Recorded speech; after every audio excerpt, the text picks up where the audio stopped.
नमस्कार, আমি চন্দনা চলে এলাম চন্দনা কিচেনে। আর একটি পাঁচ মেশালি আনাজ দিয়ে মাছবিহীন ঝোল। চলো শুরু করা যাক। প্রথমে সব রকম আনাজ কেটে রেখেছি, তারপর আলু সেদ্ধ করতে বসি। সয়াবিন ভিজিয়ে রেখেছি, টমেটো কুচিয়ে নিয়েছি, সর্ষে জিরে সব বেটে নিলাম। সব বাটা হয়ে গেছে। আলু সেদ্ধ করে নিয়েছি। এবার সয়াবিনগুলো গরম হয়ে গেলে তেল দিলাম, যে সয়াবিনগুলো ভেজে নিলাম।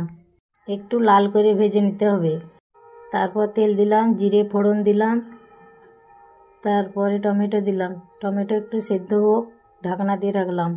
পেঁয়াজ বাটা দিলাম, জিরে বাটা, টমেটোর সঙ্গে নাড়লাম, হলুদ লঙ্কা দিলাম। তারপর একটু জল দিয়ে ভালো করে নেড়ে নিলাম। জল শুকনো হওয়ার পরে তেল ছেড়ে দিলে আনাজ সব দিয়ে দিলাম। দিয়ে ভালো করে কষাতে হবে। সয়াবিন সব কিছু দিয়ে দিলাম। ভালো করে পরিমাণ মতো লবণ দিলাম। তারপর ভালো করে কষাতে হবে। এই ঢাকনা দিয়ে এই পরপর 5 মিনিট মতো কষাতে হবে। তারপর জল দিয়ে দিলাম। 3 মিনিট ফোটানোর পর রেডি হয়ে গেছে ঝোল।